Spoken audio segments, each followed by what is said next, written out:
எங்கள் பாலினம் எங்கள் உரிமை எங்கள் பாலினம் எங்கள் உரிமை மீறாதே மீறாதே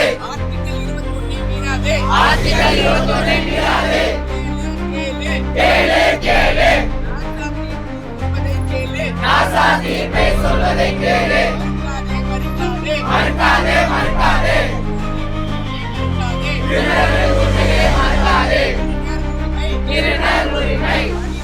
ஜமாத்தை அழிக்கவும் முடியாது, ஜமாத்தை அழித்து வாழவும் முடியாது.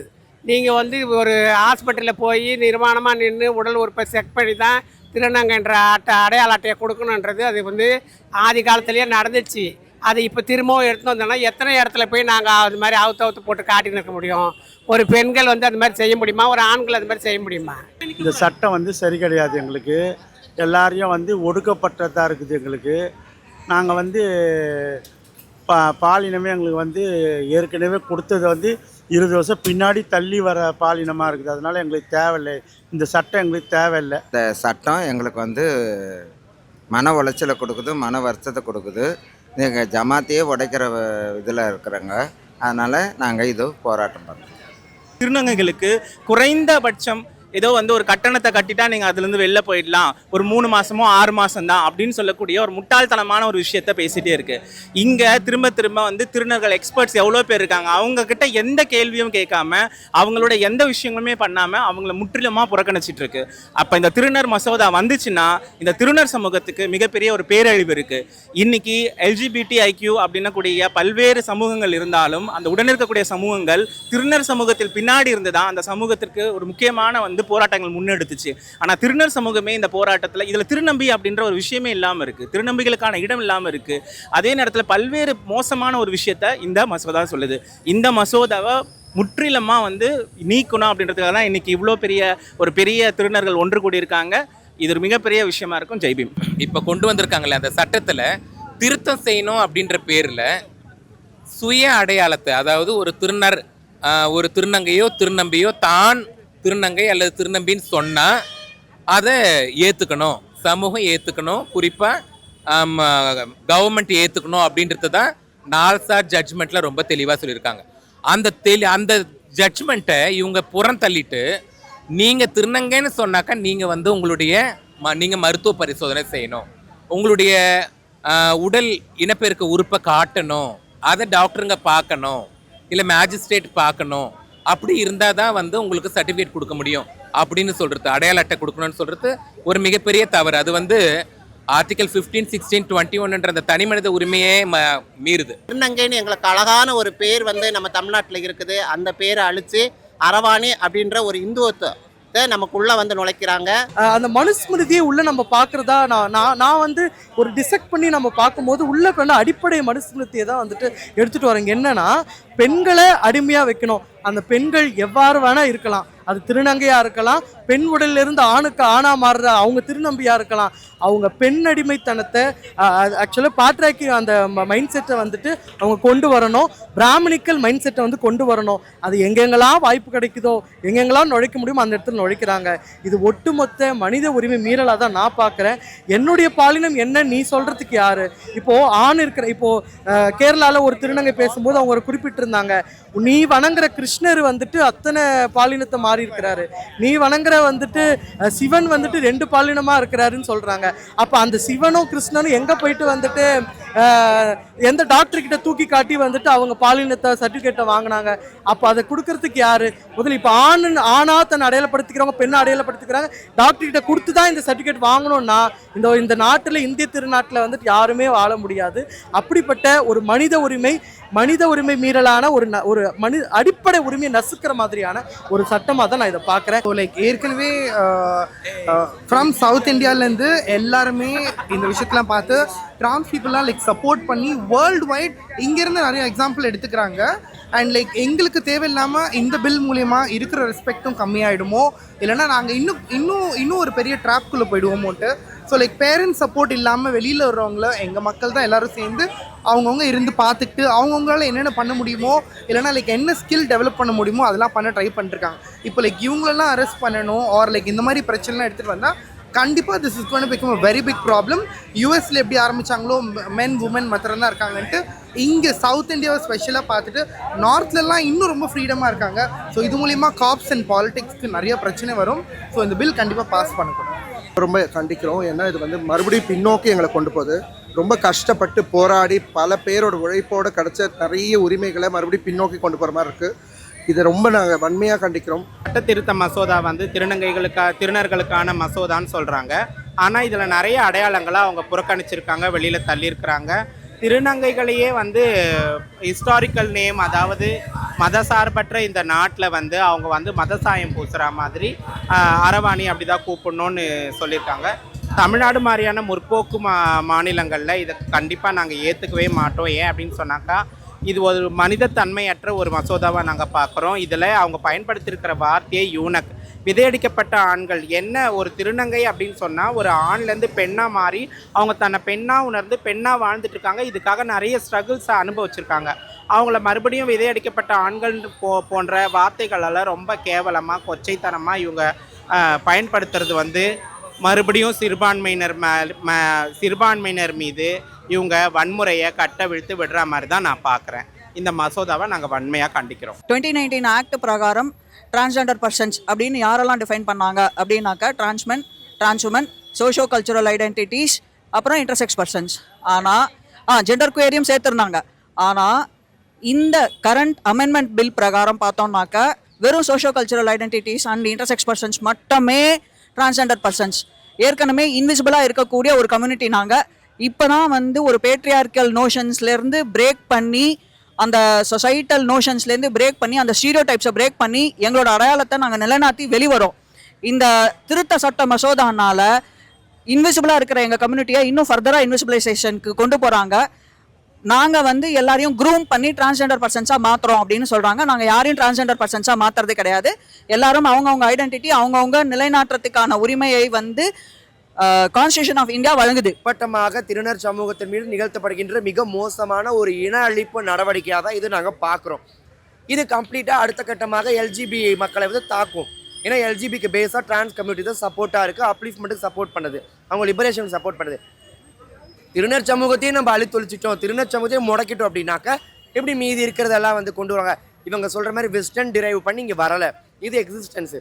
இவங்க எக்ஸிஸ்டன்ஸே நம்ம இவங்க ஐடென்டிட்டியே நீ முடிவு பண்ணாத நான் தான் முடிவு பண்ணேன்னு கொண்டு வந்துட்டாவே இவங்களோட எக்ஸிஸ்டன்ஸை மொத்தமாக அழிச்சிடலாம் அப்படின்றது தான் வந்து அரசினுடைய நோக்கமாக இருக்குது. தமிழ்நாடு அரசு மற்றும் இங்கே இருக்கக்கூடிய இடதுசாரி அமைப்புகள், கட்சிகள் எல்லாருமே இதில் தலையிட்டு இந்த அமெண்ட்மெண்ட் பில் வந்து பாராளுமன்றத்திலே இது நிறுத்தி வைக்கப்பட்டு ஸ்டாண்டிங் கமிட்டிக்கு அனுப்புறதுக்கான ஒரு வேலையை பண்ணிடணும்.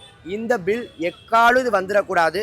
இந்த இன அழிப்பு நடவடிக்கை, இந்த இன அழிப்பு தீவிரவாதம் எங்கள் சமூகத்தையும் நிகழ்த்துவதற்கு இங்கே இருக்கக்கூடிய இந்த சமூகம், இங்கே இருக்க இடதுசாரி அமைப்புகள் யாருமே வழிவிட்டக்கூடாது. ரொம்ப எல்லாரும் ஸ்ட்ராங்காக நின்று ஒன்றா கை கோர்த்து வேலை செய்ய வேண்டிய நேரம் இது. ரொம்ப இக்கட்டான சூழலும் கூட. இந்த இடத்துல எல்லாம் ஸ்ட்ராங்காக ஒர்க் பண்ணணும்னு சொல்லி கேட்டுக்கிறேன். எனக்கு வந்து ஒரே ஒரு கேள்வி தான். இந்த ஆக்டுக்கு வந்து trans person rights protection act அப்படின்னு சொல்லிட்டுன்னு வச்சுருக்கீங்க. ரைட்ஸும் இல்லை, ப்ரொடக்ஷனும் இல்லை. திருநர் பாதுகாப்பு சட்டம் அப்படிங்கிற பேரில் எங்களுக்கான எந்த பாதுகாப்பையுமே உறுதி செய்யப்படாத ஒரு சட்டமாக தான் இருக்குது. நாங்கள் எதிர்பார்த்த திருத்தம் என்ன அப்படின்னா, கல்வி வேலைவாய்ப்பில் எங்களுக்கு இடஒதுக்கீடு மாதிரியான திருத்தங்களை எதிர்பார்த்தோம். அதை பற்றி எதுவுமே கொடுக்கல. அது மட்டும் இல்லாமல் திருநர்களுக்கு எதிரான வன்முறைகளை களையக்கூடிய சட்டங்களை வந்து நாங்கள் என்ன பண்ணுறோம், அது அந்த வன்முறைகளுக்கு எதிரான தண்டனைகளை வந்து இன்னும் கடுமையாக்கணும் அப்படிங்கிற மாதிரியான திருத்தங்களை எதிர்பார்த்தோம். அந்த திருத்தங்கள் இல்லாமல் 10 வருஷத்துக்கு முன்னாடி என்ன மோசடியான திருத்தங்களை கொண்டு வந்தாங்களோ அதையே தான் இப்போவும் திருத்த சட்ட மசோதா அப்படிங்கிற பேரில் வந்து இதை பாசித்த பாஜக அரசாங்கம் வந்து திருநர் மக்கள் மேலே வந்து திணிக்குது. இதை நாங்கள் வந்து வன்மையாக எதிர்க்கிறோம். இது வந்து திருநங்கையராக மாற்றுகிறார்கள் என்று ஒரு போலியான குற்றச்சாட்டை சுமத்தி அவர்களை இழிவுபடுத்தவும், அப்படிப்பட்ட ஆதரவு கொடுப்பவர்களுக்கு சிறை தண்டனை கொடுக்கிற ஏற்பாட்டையும் இந்த மசோதா செய்கிறது என்பது மிகவும் மிகவும் வேதனையான ஒன்று. அதற்கு அடுத்தபடியாக அவர்களுடைய உரிமைகள் ஏற்கனவே இருந்த உரிமைகளும் பறிக்கப்படுகிறது. அதுதான் உண்மை. இது திருநர் பாதுகாப்பு சார்ந்த பிரச்சனை மட்டும் இல்லை, இது ஒட்டுமொத்தமாக இங்கே இருக்கிற அத்தனை மக்களுக்கும் ஆன பிரச்சனை தான் இது. இந்த பிஜேபி அரசு கையில் ஒரு பெரிய வாளியோட அந்த காவி சாயத்தை கொண்டு வந்து இங்கே இருக்கிற அத்தனை மக்கள் மீதையும் கொஞ்சம் கொஞ்சமாக ஊற்றிக்கிட்டே இருக்கிறாங்க. அதுக்கான சாம்பிள் தான் இது. முதல்ல நீ என்ன மொழி பேசணும் அப்படின்னு முடிவு பண்ணினாங்க, நீ என்ன சாப்பிடணும்னு முடிவு பண்ணாங்க, அடுத்து உன்னோட பாலினம், அடுத்து நீ என்ன பண்ணணும், நீ தூங்கணுமா நிற்கணுமா, எல்லாமும் இந்த அரசு வந்து முடிவு பண்ண போது. அதுக்கான தொடக்கம் தான் இது. அதனால இது அவங்களோட பிரச்சனை அப்படின்னு நீங்கள் பார்த்துட்டு போனீங்கன்னா நாளைக்கு இந்த பிரச்சனைகள் எல்லாம் உங்கள் வீட்லேயும் வந்து நிற்கும். தயவு செஞ்சு எல்லாரும் ஒன்றா சேர்ந்து குரல் கொடுங்க. இது எல்லாருமே ஒன்றா சேர்ந்து நிற்க வேண்டிய ஒரு நேரம். அப்படின்னா இந்த மசோதா நிறைவேற்றப்பட்டது மக்களவையிலையும் சரி, மாநில அளவிலையும் சரி, ராஜ்யசபாலையும் சரி, நம்ம எல்லாருக்குமே இது ஒரு பெரிய ஒரு தோல்வியாக தான் இருக்கும். நம்மளுடைய ஒரு இவ்வளோ, அதாவது 20-30 ஆண்டுகளாக சண்டை போட்டு வாங்கிய, கஷ்டப்பட்டு சண்டை போட்டு வாங்கிய கொஞ்சம் நெஞ்ச உரிமைகளும் பறிக்கப்படும். அதனால் நம்ம வாழ்வாதாரம், நம்ம வாழ்வு, நம்ம வாழறதுக்காக நம்ம என்ன வழிவகுத்தோமோ இவ்வளவு நாளாக அது எல்லாமே அப்படியே சீர்குலைஞ்சு போகுங்கிறது தான் இப்போ உண்மையான பிரச்சனை. திருநம்பிகளுக்கு இது பெரிய தாக்கத்தை உண்டாக்கும். நம்மளுடைய ஜமாத் சிஸ்டமில் இருக்கிற எல்லாருக்கும் இது ஒரு பெரிய தாக்கத்தை உண்டாக்கும். திருநங்கைங்கிற அடையாளத்தையே அழிச்சிட்டாங்க. அப்போ மெடிக்கல் போர்டு முன்னாடி போய் நாங்கள் வந்து பேண்ட் அவுத்து நாங்கள் ப்ரூவ் பண்ணணும் அப்படின்னா, நாங்கள் சொல்கிறோம் எங்களுடைய அடையாளம் அது அப்படின்னா அது எங்களுடைய அடிப்படை உரிமை. நம்ம இந்திய அரசியல் சாசனத்துக்கு கீழே அந்த அடிப்படை உரிமையே வந்து இதுக்கு அகென்ஸ்டாக இந்த மசோதாவை கொண்டு வராங்க. இதனால் இனிமேல் நீங்கள் வந்து, அதாவது அரசாங்கம் வந்து என்ன சொல்லுது அப்படின்னா, உங்கள் உரிமை உங்கள் கையில் இல்லை, உங்கள் அடையாளம் உங்கள் கையில் இல்லை, உங்கள் உடம்பு சார்ந்த எந்தவித முடிவும் உங்கள் கையில் இல்லை, எல்லாமே நாங்கள் தான் முடிவெடுப்போம், நாங்கள் தான் உங்களுக்காக எல்லாமே பண்ணுவோம், நீங்கள் எதுவுமே இதில் முடிவெடுக்க முடியாது. அப்போ தனிப்பட்ட நபராக ஒரு சமூகமாக நம்ம எதற்கு இருக்கோம்? நம்ம வந்து நம்மளுடைய அடிப்படை, நம்மளோட இந்திய அரசியல் சாசனத்தில் சமத்துவமாக இருக்கட்டும், சமூக நீதியாக இருக்கட்டும், நம்ம வந்து சுயமரியாதையாக இருக்கட்டும், வாழ்வாதாரமாக இருக்கட்டும், வாழ்க்கையின் உரிமையாக இருக்கட்டும், நம்ம தனிப்பட்ட நம்ம எடுக்கக்கூடிய ப்ரைவசின்னு சொல்லக்கூடிய உரிமையாக இருக்கட்டும், எல்லாமே இதில் சீர்கொள்ளேந்து போகுது. அப்படிங்கிறது தான் இந்த மசோதாவோட பெரிய பிரச்சனை.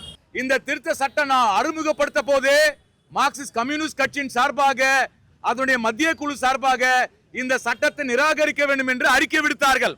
அது மட்டுமல்ல, சென்னையில கடந்த சில நாட்கள் முன்பாக ஒரு பொதுக்கூட்டம் நடந்தது. அந்த பொதுக்கூட்டத்துக்கு வந்த மார்க்சிஸ்ட் கம்யூனிஸ்ட் கட்சியினுடைய அகில இந்திய தலைவர் பிருந்தா காரத் இந்த சட்டத்தை கடுமையாக விமர்சித்தார். மோடி அரசாங்கம் இந்த சட்டத்தை திரும்ப பெற வேண்டும் வலியுறுத்தினார். இதைத் தொடர்ந்து இந்த நம்முடைய தோழர்கள் சார்பாக ஆர்ப்பாட்டத்தை முன்னெடுப்பதற்காக முயற்சிப்பதாக தோழர் சுதா அவர்களும் அன்பரசு அவர்களும் தெரிவித்தார்கள். இந்த ஆர்ப்பாட்டத்துக்கு உதவி செய்ய வேண்டும், அனுமதி வாங்கன்னு கேட்டார்கள். நாமளும் முயற்சித்தோம். ஆனால் தேர்தல் ஆணையத்தினுடைய கெடுபிடி காரணமாக அமைப்பின் சார்பாக நடத்துவதற்கு அனுமதி கிடைக்கவில்லை. எனவே மார்க்சிஸ்ட் கட்சியின் சார்பாக நீங்கள் அனுமதி வாங்குங்கள். எப்படி இருந்தாலும் சென்னையில் இருந்து நம்முடைய எதிர்ப்பு குரல் டெல்லிக்கு தெரிவித்தே தீர வேண்டும் என்று தோழர்கள் சொன்னார்கள். அதன் அடிப்படையில் தான் இன்றைக்கு மார்க்சிஸ்ட் கம்யூனிஸ்ட் கட்சியின் சார்பாக அனுமதி வாங்கி ஆர்ப்பாட்டம் நடத்துகின்றோம். ஆனால் 20 பேர் தான் ஆர்ப்பாட்டத்துக்கு வரணுமா? தேர்தல் ஆணையம் என்ன சொல்றாங்கன்னா 20 பேர் வாங்கினாங்க, சில மணி துறந்து தான் நடத்தினாங்க. இருந்தாலும் தேர்தல் விதிமுறை என்றதுனால எந்த வகையா இருந்தாலும் ஒரு சொல் என்றாலும் அந்த ஒரு சொல்லை நாங்கள் பாஜக அரசுடைய சட்டத்தை எதிர்ப்போம் என தெரிவிப்பதற்கு தான் இந்த போராட்டம்.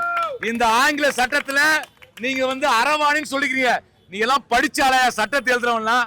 இந்த வார்த்தையெல்லாம் 20 வருஷத்துக்கு முன்பாக புழக்கத்தில் இல்லாத வார்த்தை.